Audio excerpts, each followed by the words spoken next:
welcome everyone to another installment of Big Tent USA's Spotlight Speaker Series. We're excited to have such an incredible turnout. Thank you for joining us. I'm Jill Saporin, a Big Tent board member, and I'm delighted to host today's discussion with Ann Applebaum and Katie Couric.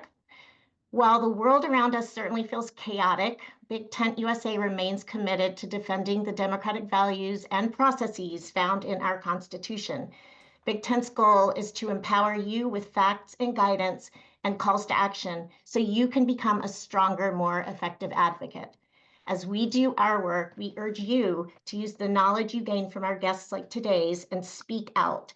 Those are the marching orders we are hearing from so many right now. Use your voice, remind lawmakers and those around you that the power of lawmaking belongs to Congress, not to individuals. Now I am thrilled to introduce you to our guests. We welcome back Ann Applebaum, a staff writer for The Atlantic and a Pulitzer Prize-winning historian who has authored several books, including best-selling Twilight of Democracy and her newest book, Autocracy, Inc. Ann is a senior fellow at Johns Hopkins School of Advanced International Studies, and she co-directs a program focused on disinformation and propaganda. And Big Tent friend, Katie Couric is an award-winning journalist and a #1 New York Times best-selling author, the first woman to solo anchor a network evening newscast, which I remember well. Katie served as anchor and managing editor of the CBS Evening News from 2006 to 2011, following 15 years on The Today Show. 8 years ago, she founded Katie Couric Media, which produces a daily newsletter, Wake Up Call, and the podcast Next Question. So this conversation is so on point today. Let's dive in. I'm handing it over to you, Katie. All right, Jill, thanks so much. Hi, everyone. I'm so happy to be with you and thrilled to be talking with Ann Applebaum, who is an incredibly smart, perceptive, insightful writer and interview subject. So, Ann, thank you so much for doing this because I think everyone is on edge. And before we talk about what's happening in this country, I thought you could give us some global perspective because we see autocracies popping up all over the world. And in fact, that is one of the topics you deal with, or the topics that you deal with in Autocracy, the dictators who want to run the world. Can you tell us what is happening around the world? What circumstances have presented themselves to make these various countries right for autocrats? So first of all, thank you. I'm also delighted to be here back with all of you guys. It's really a pleasure always to be with people who are engaged and who interested and who want to do something with things that they learn. And I know that we'll get to that in the conversation. I mean, I'll just say a couple of words about my latest book because it is relevant to the U.S. and our situation. Essentially what I describe in my book is the way in which very different kinds of dictatorships, so nationalist Russia and communist China and theocratic Iran and North Korea and Venezuela, which really don't have anything to do with each other culturally or ideologically or in any other way, have begun to cooperate and collaborate. And there are many different ways in which they do this, but one of the primary reasons why they do it is that they came at some point over the past decade to perceive the language of democracy, the language of rights, the language of rule of law, the language of transparency, accountability. They came to see that language as threatening to them. All of these are states who rule, either they're ruling parties or individual leaders who rule without checks and balances, without an opposition, without independent media, without independent courts, and they want to keep it that way. And very often, their own opposition parties, whether it's the Hong Kong Democrats or the Navalny movement in Russia, or the Iranian women's movement, were challenging them using the language of rights. And so they began to push back both by shoring one another up, keeping one another in power, through a series of financial deals. They're big users of the invisible alternate economy, the one based offshore, the one that uses shell companies and anonymous transactions. They look for ways to preserve and hide their money from sanctions. They also began to cooperate militarily. We saw this in Ukraine, where the North Koreans have sent soldiers and the Iranians have sent drones, to the front line in Europe.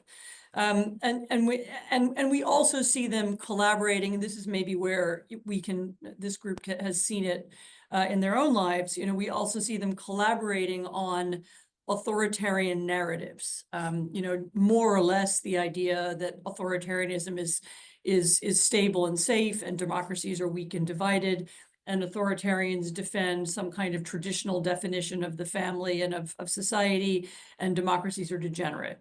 And some of their language has been taken up by people who live in democracies and repeated and amplified, and then they in turn have also helped to amplify it.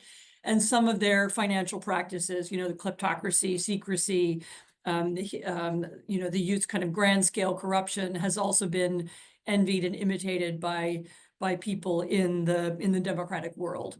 And so the book is just a description of how that came to be and how those countries work together.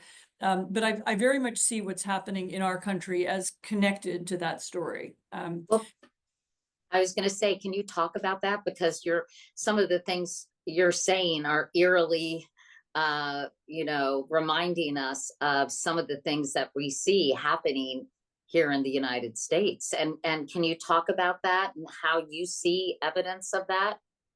I mean, some of what's happening in the United States has been happening for a long time. And so it's not as if Trump won the election and in 3 weeks has changed everything. The decline of, I mean, values is actually the wrong word, but I mean, the deterioration of democratic behaviors and the growth of autocratic behaviors has been happening in our country also for a decade. And so again, the consolidation of forms of authoritarian propaganda, the use of divisive and polarizing language that smears people. I mean, during our election campaign, you know, Donald Trump was talking about Americans as vermin, you know, as people who are poisoning the blood of the nation. I mean, that was about immigrants, but not only. The implication was anybody, you know, non-American people who live in America. He talked about his political opponents as enemies of the state or enemies of the people. I mean, this is language that has been used by autocrats in the past, and it's clear that a lot of Americans accepted it or ignored it or weren't bothered by it. And that was already, you know, that's already a sign, you know, a sign of change. I would also say that the growth of anonymity in our politics and in our economy, the fact that we don't really know who funds our election campaigns because of the dark money that goes into PACs. I mean, I'm sure you've had other sessions that discuss this. That's also, that's a, you know, anonymity and secrecy are hallmarks also of the authoritarian world. So some of this has been building here for a long time. But I would also say that this language of, you know, disrespect for courts, the idea that there's no such thing as independent media, the disrespect for civil servants, the idea that civil servants are somehow the enemy and they need to be, you know, the civil service ethos that was built up in the United States over the last century actually dates from the late 19th century, the Theodore Roosevelt's civil service reforms, the idea that they need to be replaced by a politicized bureaucracy. I mean, these are all ideas that are borrowed from both the authoritarian world and what I would describe as the illiberal world. Maybe it's important to understand that nowadays, most democracies fail. When they fail, it's not because of a coup d'etat. It's not because like the military marches into the street and some colonels like shoot up the presidential palace. That's not what happens. What happens is that elected leaders who are legitimately elected assault their own institutions and change the rules to make it harder for anybody else to win and to give themselves extraneous more power. And that's what happened in Venezuela, and that's what happened in Turkey, and that's what happened in Hungary, and that's what's happening in India. And as you see from just the names of the countries, it's not a right-wing or a left-wing process, or it doesn't have to be. But it does depend on polarization. It does depend on one party or leader defining themselves as the true people. You know, we are the only real Americans, or we're the real Hungarians, or we're the real Turks, and everybody else are vermin, or they're traitors, or they're foreigners, or they're elites. And once you have that kind of talk in politics, then of course, you know, the party of the true people deserves to rule all the time because the other parties doesn't have status or doesn't have standing. And this kind of change we've seen coming in US politics for a long time. Well, you've given me so much to unpack. I know that in your book, you write, many of the propagandists of Autocracy Inc. have learned from the mistakes of the 20th century.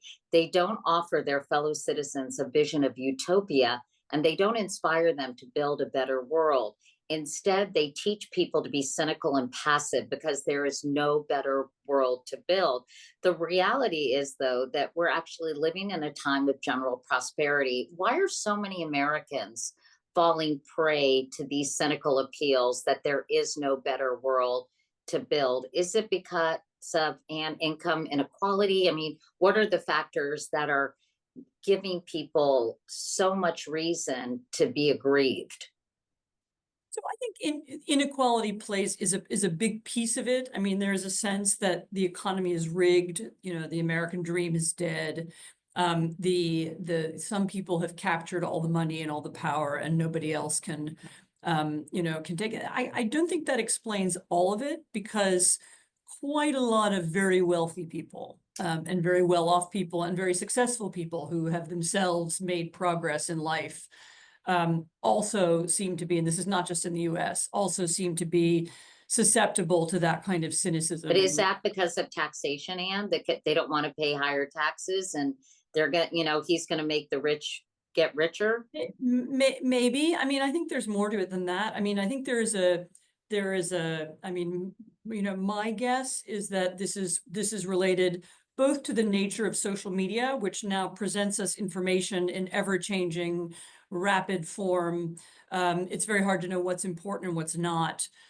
When you're overwhelmed by information, you tend to say, I don't believe anything, it's all, I don't know what's true and what's not true.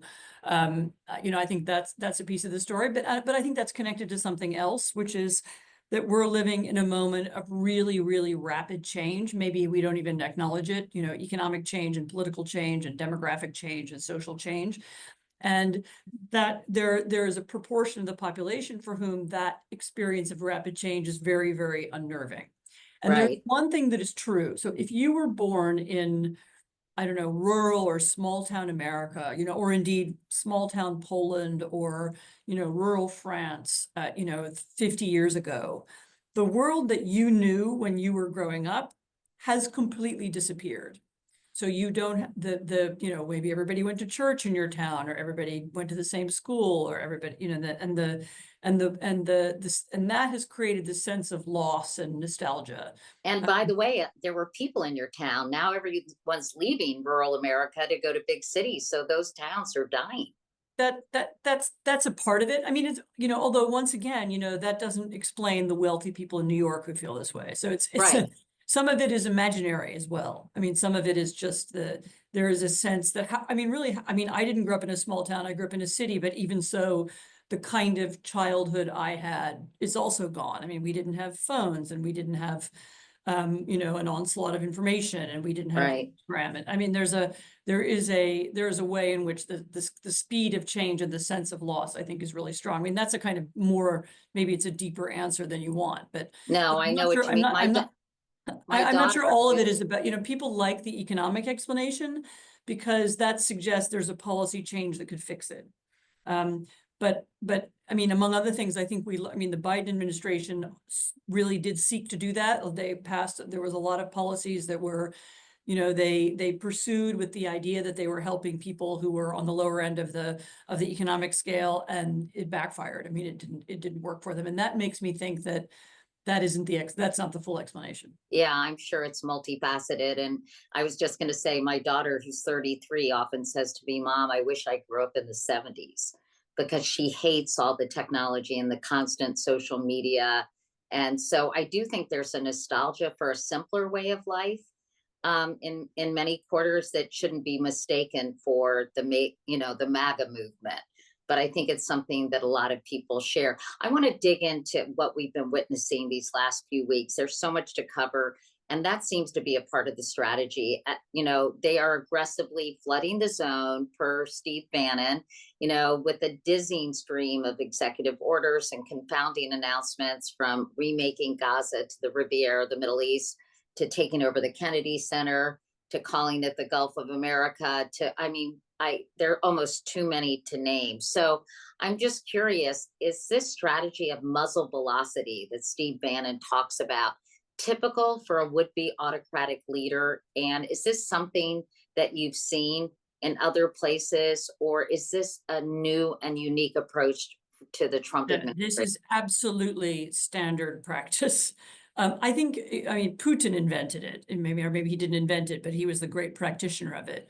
And he would, when bad events happened, he perfected this technique, for example, of putting out hundreds and hundreds of different explanations, so many that people would say, well, we have no idea what happened. This was a famous thing that happened when if you remember the plane crash in eastern Ukraine in 2014, the Malaysian airliner, there was just this tsunami of information about it, all false. And that was designed to disguise reality. But also the putting out of multiple policies, and which is part of another process, which is commanding constant attention.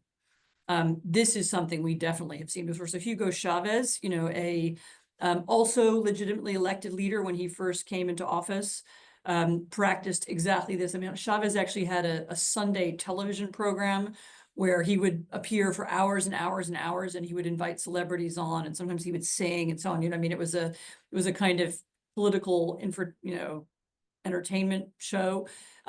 He ran that, and that was just him on TV, and he constantly sought to dominate the news and the airwaves all the time. And that was part of what you do when you do that, is you eliminate the idea that there's an alternative. You make your opponents seem absent, and you can hear this in the US in the last few years, like, where are the Democrats? And the answer is they're there, and some of them are saying things, and they're but they can't get any airtime. But you're not hearing them. And that's because the success that the system have dominated. I mean, there are others. Lopez Obrador, the previous president of Mexico, used to run, who had very autocratic tendencies, and actually also did a lot of damage to the Mexican civil service and other Mexican institutions. He had this morning press conference that would go on for hours, and he would have moments of hate where he would feature his enemies and so on. So this is a very, very common tactic. Interesting. Dominate the airwaves, gather attention, eliminate your opponents, make it seem like they're not there. All of that, the point of that is to bulldoze through changes to the political system. And I think that leaves journalists wondering, how do they cover Trump? And this is something that they worried about in 2016 and the election leading up to his first go round. And in other autocracies or developing autocracies, what is the role of journalism and the media writ large in terms of aiding and abetting this? And have journalists been able to counteract sort of these movements in any effective way? I mean, the idea that journalists are the opposition is of course always mistaken. The opposition is, you guys. The opposition is the citizens and their elected representatives. There is obviously a role for journalism in exposing and explaining what's happening, in conducting the investigative reporting that's going to be needed. I mean, you can already see there are big red flags. There's corruption kind of coming down the pike very fast. In fact, it's probably already with us.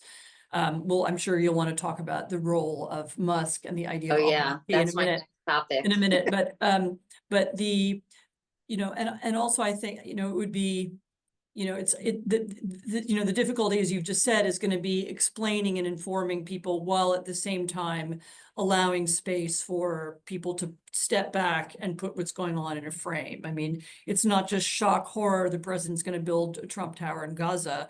You need someone to put it in a frame and say, what does this mean in the Middle East? And how do people feel about it? And I think there is some journalism doing that. I mean, although another piece of caution is that I don't think most Americans anymore get their information, their political information, from what you and I would call journalism. In other words, right-wing journalism or left-wing journalism, but people who've gone out and found information and are then presenting it either on TV or on the radio or in a newspaper or in an article.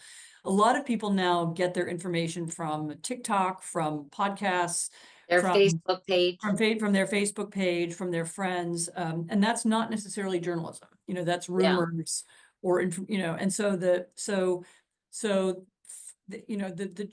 real question is, can people who want to communicate an alternative find a way to reach those people? Because it's not going to happen through journalism. Journalism is, it's what I do. I'm sitting right now in the offices of the Atlantic magazine. That's it behind me. When I'm here, what we talk about all day long is, what should we be covering? How do we cover it? How do we ration our resources to make sure that we're giving sufficient time to, to what's going on? But I don't think that's the only, we're not the only kind of information that's available. And for our politicians and maybe for activists, also beginning to think about other means of communication is just as important. And it's really hard when we have a president who, started with fake news, and now it has become such an earworm for people where no one believes anyone, and then everyone's in their own silo. You say that we're not the opposition, but, Fox News is pretty much a propaganda tool of the Trump administration. They don't talk about bad things he does. They frame everything in a positive way. And so, I think if you actually report the facts, people consider you biased because you're telling the truth. There's things that are being done are against the law, reality-based journalism feels to many people around Trump like bias. Right. And Trump, continues to repeat falsehoods every day. He said again in the interview he did at the time of the Super Bowl, he again said that he won the 2020 election, which is not true. He repeatedly says that over and over again. He makes false statements about Gaza, about Canada. He makes up statistics. Much of what's been said both by him and by Musk about USAID, the United States, our most important aid agency and one of our most important sources of soft power for 50 years, they've just been lying about it. And it's very hard to contradict that because they have status. He's the president, Trump is the president, and Musk is his effective prime minister. And, it can feel like contradicting them is difficult and dangerous. And it's also hard. They are repeatedly lying, every day. Yeah. But having said that, there are programs at USAID that probably, the agency, like many, needed some reforms. I just read this big piece by Joni Ernst of Iowa. And of course, she is a big Trump supporter, but there are legitimate things that the agency was doing wrong. Right. But I think it was so colored. So I think what's hard is nobody can read something dialectically or approach something dialectically. They see it good or bad. They don't see it as nuanced. So I think it's really important to be clear that the attack on USAID has nothing to do with whether USAID was good or bad, or whether it was, some of its programs were better or worse. That's a separate conversation that we could have legitimately had. Are there things that it does that we like and things that but that's not the conversation that we're having. So what's being done to USAID is they're using it as a kind of political and propaganda tool. They're showing, and as a test case, right, Anne? As a test case, they're showing that they can destroy an institution, and it's a congressionally mandated institution. All of its programs, whether you like them or you don't like them, were all congressionally mandated. Everything that they do, that institution did, came from some expression of will of an elected politician. They weren't making stuff up by themselves. If they were doing democracy promotion, that's because somebody wanted them to do that. If they were funding independent newspapers, that's because somebody wanted them to do that. If they were distributing food aid to refugees who would otherwise starve, which is one of the big things that they do, then somebody wanted them to do that. So everything that they were doing was congressionally mandated. And so the destruction of USAID is not a cost-saving measure. It's not about fighting fraud. That's all false. What it is doing is showing that Trump and Musk and Russell Vought, who's now going to be running the bureaucracy, that they are able to destroy an institution. And that, of course, is a message being sent to everybody else who works for the federal government saying that your institution can be destroyed too. And they've already hit another one. I mean, they hit this Consumer Protection Bureau for Financial Services. Right. They are talking about the Department of Education. They're talking about the Department of Labor. You know, there may be others. There may be pieces of other institutions that they want to destroy. Why they want to destroy them, we don't always know. You know, are these things that are they a problem for Musk's business, which may be the case? Are they, you know, are they something that they dislike ideologically? You know, or are they just seeking to create a climate of hostility and uncertainty around the federal service because they're trying to politicize the whole thing? And so take a step back. Like when people say, well, some of what USAID did was bad, that's fine. That's great. That's a totally different conversation. Right. One that we could have had, you know, 4 weeks ago, but it's not the one that we're having. That's not what's happening. And to your point, the right is kind of reframing it and using it as talking points, and a lot of them are not legitimate. And in fact, Samantha Power wrote this New York Times op-ed, "Killing USAID is a win for autocrats everywhere." And since you're an expert on autocracies, can you talk about why this is a really bad thing for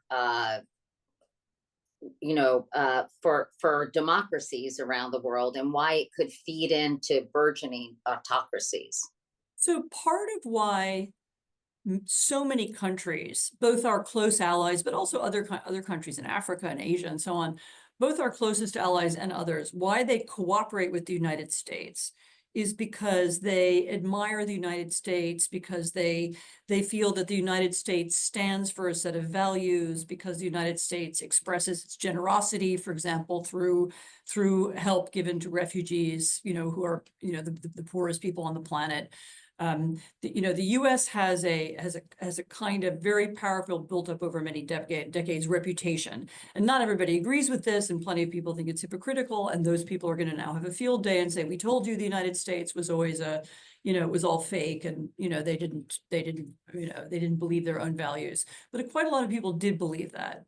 And the reason why I'm just going to take a random, you know, a country like, for example, Kenya might cooperate with the U.S. in fighting terrorism would be because, you know, they see something that they want to be aligned with. They know that we do a lot of work, you know, curing childhood diseases in Africa because we distribute polio vaccines. It's part of who we are and what we stand for. You know, the USA, this expression soft power. Right. USAID was an important part of America's soft power. So we have guns and tanks and you know, nasty diplomats, but we also have this other stuff that we do that people like and admire us for. And by cutting off that and saying we're not going to be that kind of power anymore, we're just a transactional power who we just do deals. That puts us on a par with Russia and China and with other autocratic states who don't have a, you know, who don't stand for anything else except transactions. And so it really is a very important, you know, damaging to our reputation and standing. I mean, there are other arguments. You know, the USAID is also very important for American farmers. It's, you know, Right. It's been, you know, just quite apart from politics. You know, I mean, there will be children who die within the coming days and weeks because USAID has withdrawn its food programs and from children who are being malnourished, and they will die very soon. And so there's also a level of cruelty and immorality in this policy that I think may also be on purpose. You know, they want whatever is our worst instincts, you know, our instinct to ignore people and not care about people and, you know, not care who lives and who dies. And they're trying to encourage that as well. Let's talk about Elon Musk. Gosh, our time goes so fast, and we want to talk about Elon Musk and the impact he's having, and it's huge, obviously. And you know, I interviewed Edward Luce from the Financial Times recently about Musk's maternal family's affiliation with the Canadian Nazi Party, family legacy he has not repudiated. We talked about his going to, appearing at Germany's far right AfD event, telling people that children should not be guilty of the sins of their parents, let alone their great grandparents. There's too much focus on past guilt. We need to move beyond that. I mean, talk about sort of, I don't think it's easy to get into Elon Musk's head, but can you talk about sort of how he's approaching things and his background and why we really need to take this incredibly seriously? So I think it's important to just first say that what Musk is and what he's doing now is totally unprecedented in American history. So we don't have in the United States a tradition of unelected and even unappointed. I mean, there have been very wealthy people in cabinets before, including, FDR's cabinet. I mean, it's not unusual. There have been businessmen in politics before. There are businessmen who influence politics or who influence decisions. That's normal. I mean, that's what happens in any country. But to have somebody who doesn't have a government job, a real government job, to be actually making decisions about what payments are made and not paid and made, including decisions that could affect his own companies. So somebody who has an enormous does an enormous business with the US government. Both Starlink and Tesla and many of his other companies have huge Pentagon contracts and relationships with the federal government. To have someone like that making decisions that will directly affect him and directly affect, particular aspects of his companies, this is unprecedented. And this is much more like the role that an oligarch plays in Russia. So a Russian oligarch is somebody who has both political and economic power, at the same time, in ways that are unhealthy. They have money because they have political power, and vice versa. And to have Musk in that role is, as I said, I didn't know of I've been actually looking for precedents in American history, and I don't see a precise one. I have to assume that, like for anybody else, many different things motivate him. Some of it may be his own business interests. Some of it may be, actually that story about his family, who were Canadian, grandfather was a Canadian Nazi who moved to South Africa. That was, I think, originally in the Atlantic. So that's fairly well known. I mean, he may also just have been, it looks to a lot of people who used to know him like he was radicalized on Twitter, that he spent a lot of time on Twitter reading far-right conspiracy theories, reading, the kind of nonsense that we were just talking about, and maybe believed it. I mean, what motivates him is much less interesting to me than what he's doing and the extraordinary illegality of it. I mean, there is no reason why he or random young engineers who work for him should have access to the US Treasury payment system or to the databases of any US government departments or agencies. There are cybersecurity threats attached to that. There are political threats. There are economic threats. It's extraordinarily dangerous. And one of the things that is puzzling me at the moment is why the people who do know this, I mean, the Republicans in the Senate, for example, haven't made a decision to stop it. I want to move on and talk about checks and balances, because when it comes to Congress, that has the power of the purse, it seems like the check is in the mail. Why? Can you talk about the complicity of Republican lawmakers? And is that something you also witness in other autocracies? So this is something I've written about. Actually, I wrote an article in 2020 that I based on a lot, many conversations. And also some history. I think The Atlantic is the only magazine on the planet that would have I started it with sort of like 1,000 words about two East Germans, but you have to read the article. It's called "History Will Judge the Complicit" or something like that. This is of course something you see in other countries, and one of the lessons you learn when you look at history is that actually in history most people collaborate. When I was working on that article, I went to see Marion Bertler, who's a former East German dissident. Later, she ran the Stasi archive, which was their secret police archive after the reunification of Germany. And I asked her this question. I said, well, let's talk about, who conformed and why. And she looked at me, she was like, what are you talking about? Everybody conformed. Once the rules of the system had been set up so that if you wanted a job and you wanted housing and you wanted your kid to go to university and you wanted your mother-in-law to get medicine at the hospital, then you did what the regime told you to do.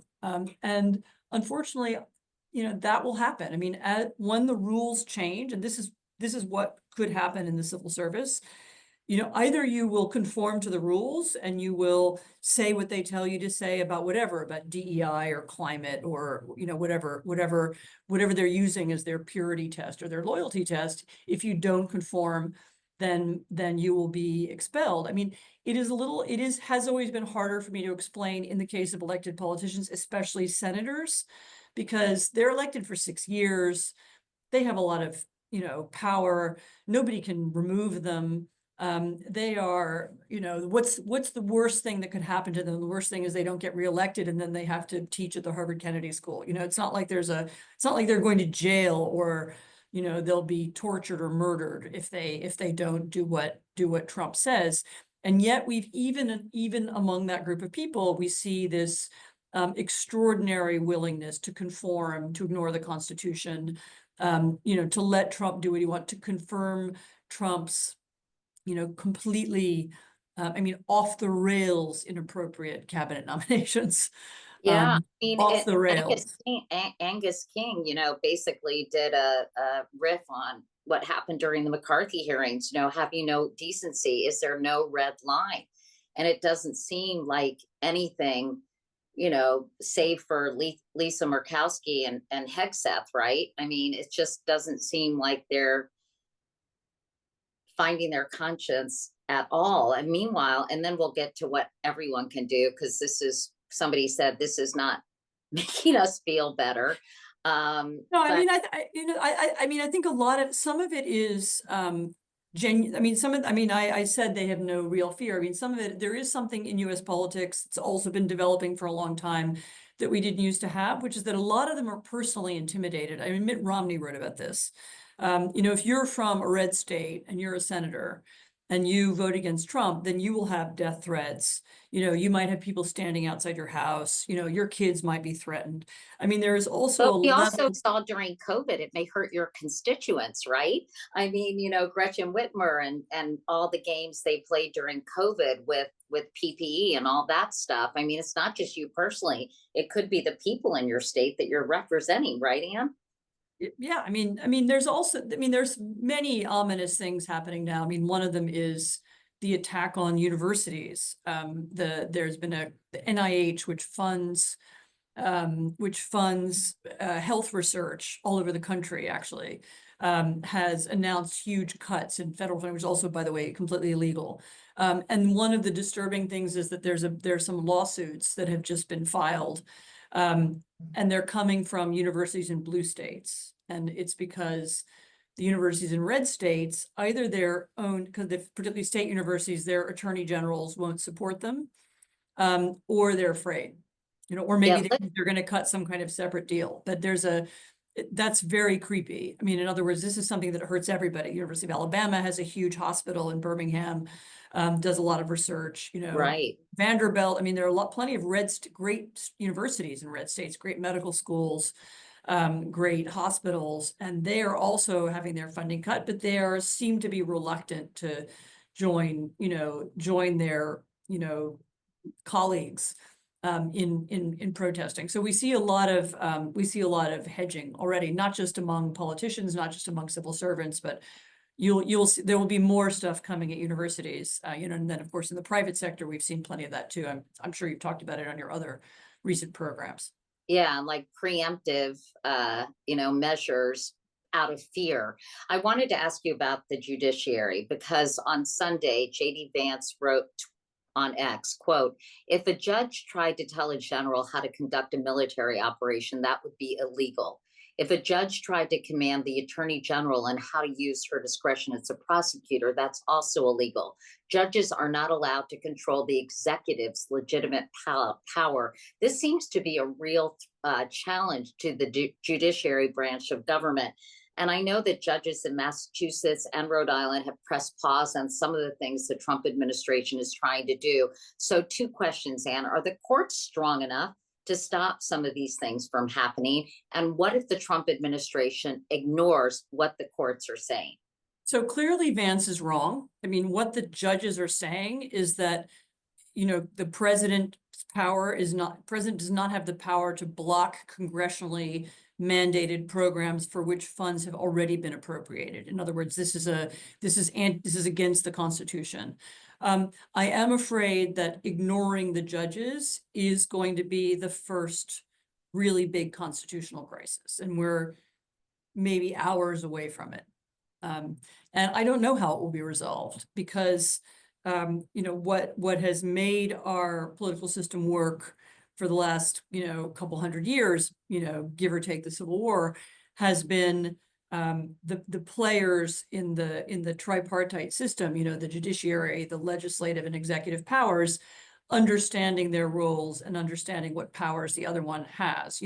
Again, the judiciary is not telling President Trump what to do. It's just saying that you can't, you don't have the right, you don't have the authority to block programs that have been mandated by Congress. That's not part of what the president is that's not part of his powers, the powers of the executive in our system. And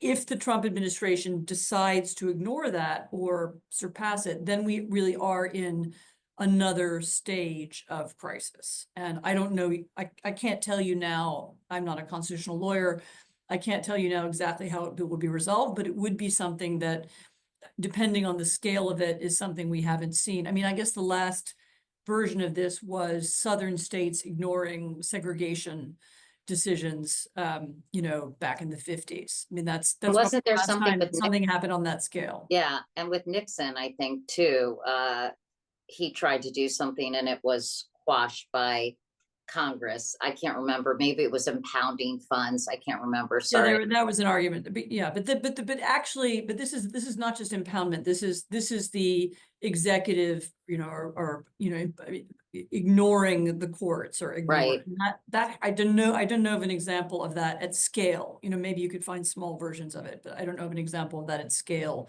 recently. Tell us, I know you've been traveling and you've been in Canada, obviously in Europe. What is the world talking about, witnessing what's happening here in our country? So our allies are afraid, and they are, that's there are different reactions. I mean, in Canada, they're talking about, we need to reorganize our economy so that we have LNG ports and we export our oil to Asia, and we have to be stopped so dependent on the United States. And, Europeans are, massively building new weapons. That people are adjusting, but mostly there's an element of this, especially of some of Trump's pronouncement, Gaza, Greenland, and so on. There's an element of it that's very Kafka-esque. Like, it's not clear, it's not clear why it's happening. It just seems to be his whim. People do these kind of post hoc explanations. They try to find geopolitical reasons, like, why is Greenland important? But really, it might not be about that at all. It might just be a kind of thing he has in his head for some reason. And people are unused to thinking of the US president and a US administration behaving like that. Like, we think maybe we don't like the US, or maybe we're against their policy, but like, there's a policy and there's a strategy and there's a policy process, and we understand it and we know who to talk to, inside the US administration. And people are worried that that's not true anymore. Can you is there anyone lower down in the administration with whom you could discuss Greenland? It's not clear, because it's not clear who's really making that policy. Let me get to some questions from the Big Tent community. Sorry, everyone, to get to you a little bit later. Historically, what have been the 3 most successful strategies in overturning authoritarianism? I don't know about 3. I can tell you I lived in Poland some of you know, maybe I lived there part of the time, and for 20 years. And we had actually an autocratic populist government in power from 2015 to 2023. And they also, there was some of this that's happening in the US is familiar to me. I mean, this kind of blizzard of changes. In their case, they tried to politicize the judiciary very fast and unconstitutionally. What happened was the creation of new coalitions. And so what eventually defeated them, we eventually defeated them electorally. And it was thanks to a center-right, center-left kind of liberal coalition, a very broad one of people who don't agree about a lot of things, but agreed about constitutionalism and judicial independence, for example. There was also, one of the things that will happen, in our system, it happened there too, is that when you don't have oversight, when you don't have, access for the press, when you don't have transparency, you will get corruption. And there will be corruption pretty fast. And a lot of the opposition was able to kind of organize itself around that as a main issue. I mean, even though people disagreed about other things, they disagree about abortion or whatever, they disagree about housing policy, people agreed that, about corruption, and that turned out to be a very powerful argument to make back. I mean, remember, the United States is not a dictatorship in the sense that Russia is, and so let's not, keep the analysis nuanced. I mean, we have a legitimate opposition, we have Democratic Party, we have courts, we have media, it's not like everything's shut down.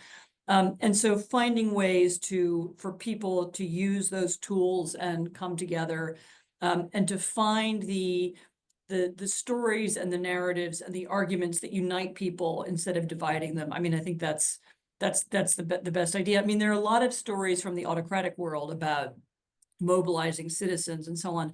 And some of that,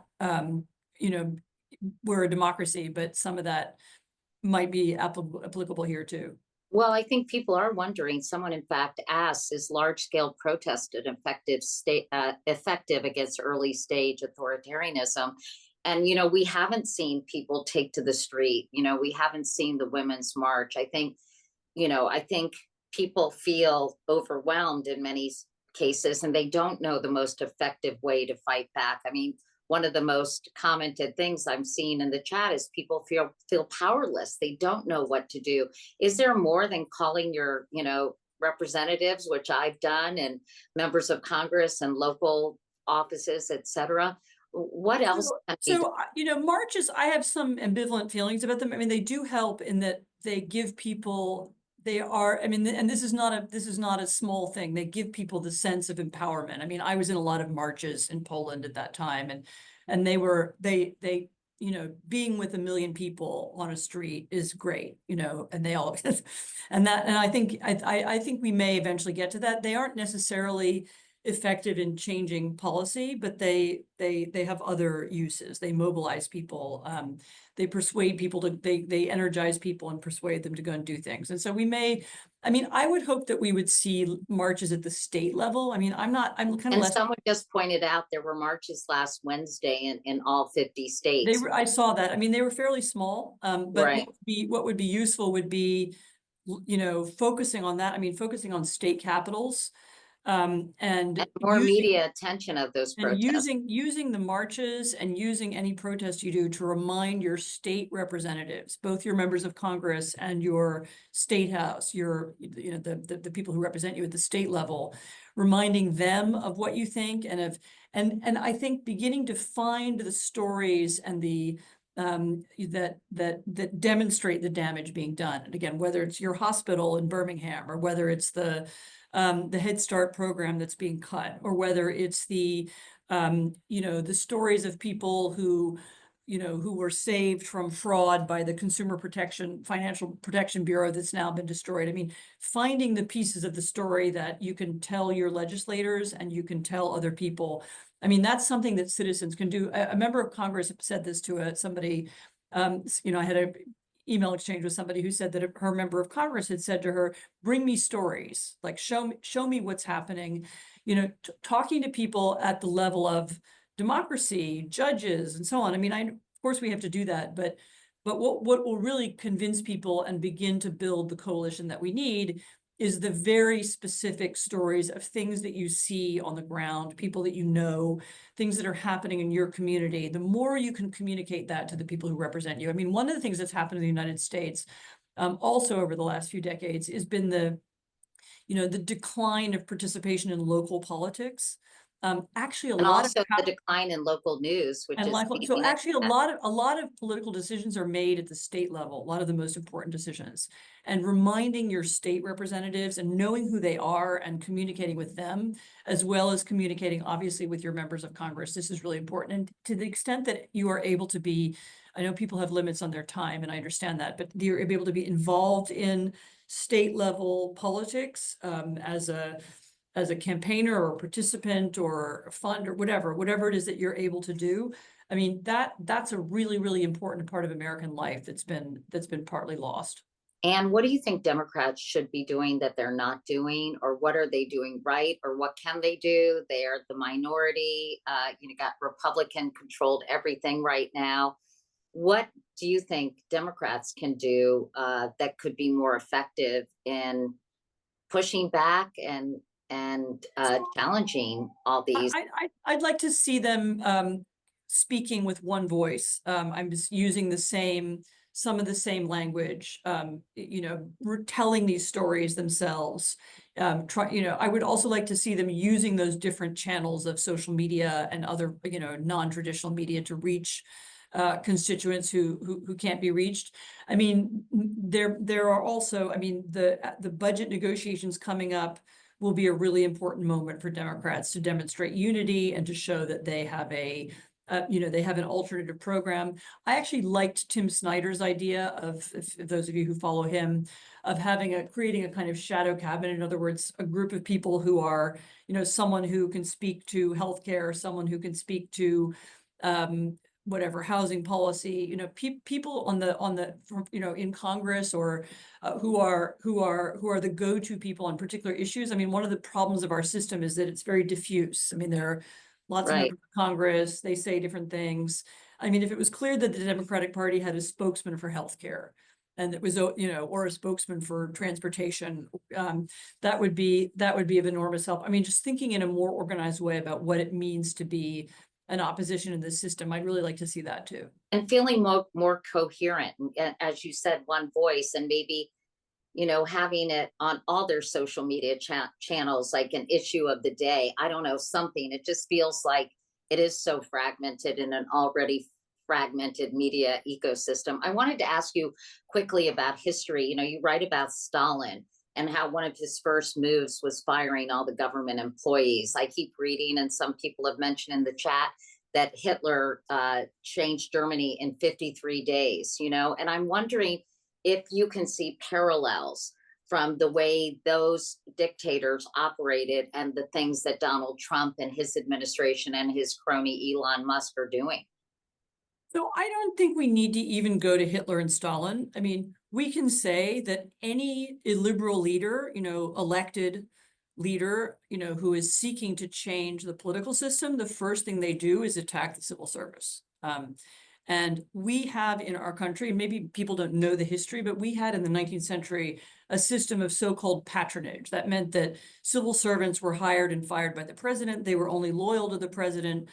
It was a system that was profoundly corrupt. It was inefficient. People's cousins got jobs just because they were cousins or party members. That was changed partly by Theodore Roosevelt. Before he was president, he was a civil service reformer. That was changed at the end of the 19th century. And, doesn't mean that everybody who works in our civil service is nice or good or efficient, but we had a structure and an ethos of civil service in which the civil servants were loyal to the Constitution. They were not supposed to be partisan. They took a direction from Democratic or Republican presidents. They were hired and fired based on a system of, expertise and performance rating and so on, at least in theory. If you worked in the EPA, it was because you knew about pollution, right? And it wasn't because you were the cousin of the president. If you worked in the labor statistics, it's because you were a statistician and not because you were some friend of a friend, and that was the system that made America prosperous, because we had more or less nonpartisan. We had a professional civil service. Once we don't have that anymore, once we've reverted to patronage, and civil servants are only loyal to the person who, to the president. Then we have things like, okay, you're the head of the IRS. The president tells you he wants you to go after one of his enemies, and you do it. I mean, because you're working for him, you're not working for the American people, or you work for the Bureau of Labor Statistics, and someone says inflation is too high, we don't want to see those numbers, make them lower. You do it, Right. and we have false statistics, and so it is something that anybody who wants to, make the state more illiberal, more loyal to an individual rather than to the country. That's the first thing that they do. I hate to ask this question, but it's a good one. If the weekend polls are accurate, the majority of Americans polled approve of Trump's actions so far. Without the broad support of Americans, what chance do we have of saving our democracy? I don't think it's huge majorities. I mean, remember that a lot of people like the feeling that something is happening. And this was something that the Biden administration didn't understand. And so, this whirlwind of change, is attractive to a lot of people who are watching. Unfortunately, national politics has a soap opera, Netflix series element to it, which is why actually local politics is better. And, people like that. I mean, I do think that once the changes reach people, and once the stories of damage reach people, if that's what happens, then you'll begin to see a change. Remember, it's just been a couple weeks. And Trump won the election, and people in our country feel that, he won. He's, it's not the moment to question him. I mean, in 2016, he won, but he didn't win the popular vote. There were a lot of weird things about the election. People were uncomfortable with, so this time it didn't feel like that. It felt like he won. And so I think it'll be some time before you see opposition. And also remember that the things that bother you guys, again, democracy, politicized courts, some of that is, and we also learned this in Poland. Some of that is language that doesn't move people. People are moved by stories. They're moved by personal experiences. They're not as moved by theory. We're still pretty, I mean, a lot is happening, but we're still at the moment when the change is theoretical, right? And until it's real, it'll be hard to mobilize people, I think. Gosh, I think we're out of time. Yeah, we are.